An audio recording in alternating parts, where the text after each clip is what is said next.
Good morning, metalheads of the internet. Just a little reminder before we get started here. The other day, I put up my top 10 best metal albums of 2020 video. So if you haven't seen it, may I recommend maybe you go and see that. I mean, watch this first. You're already here. You're already comfy. Why not? Stick around. But maybe after this video is finished, join our spicy little debate over on my top 10 best metal albums of 2020 video. Just a thought, you do with that information whatever you like.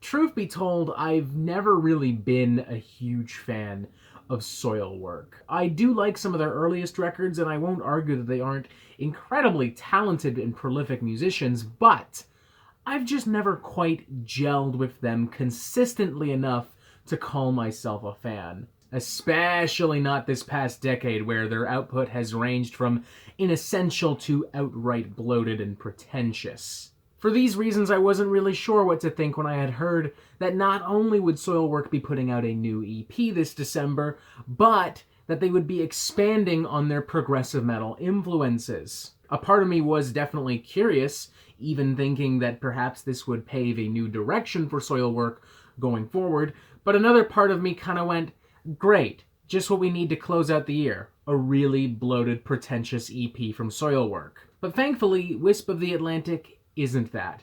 Thankfully, Whisp of the Atlantic is one of the most cohesive and well thought out records that Soilwork have put out in an extremely long time. Chock full of intelligent, imaginative, and daring songwriting, incredible production value, and some of the best musicianship I think we've seen from Soilwork in a very long time. In fact, I would go as far as to argue that this is the best thing that Soilwork have put out in over a decade. At the very least, I've enjoyed this more than any other Soilwork album in the last decade, as it consistently and simultaneously pummels and sparkles with some of the band's most engaging material. The track The Nothingness and the Devil, for instance, is every bit as grim, every bit as intense as it is genuinely lush and beautiful. I'm weirdly somewhat reminded of the earliest material from Fallujah, albeit with a very blatant Swedish death metal edge.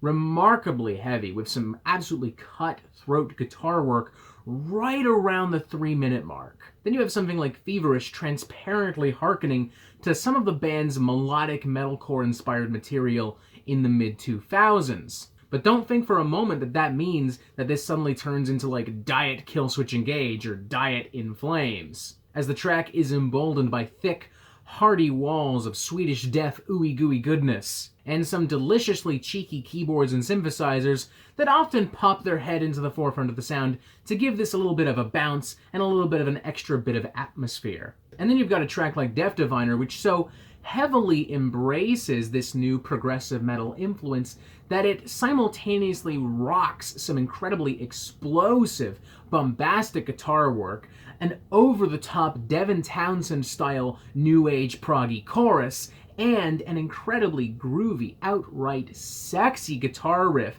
that feels as if it's been pulled directly from the world of Tool. But without a doubt, the star of the show here is the album's title track, an unpredictable 16-minute blockbuster of epic Swedish prog and death metal proportions. So incredibly moody, evocative, intriguing, with some of Bjornstrid's best vocals on the entire EP. I like how the music can move slowly yet still feel so immediate at the same time. I like how the band incorporates keyboards and trumpets into this song, making everything feel so grand and cinematic.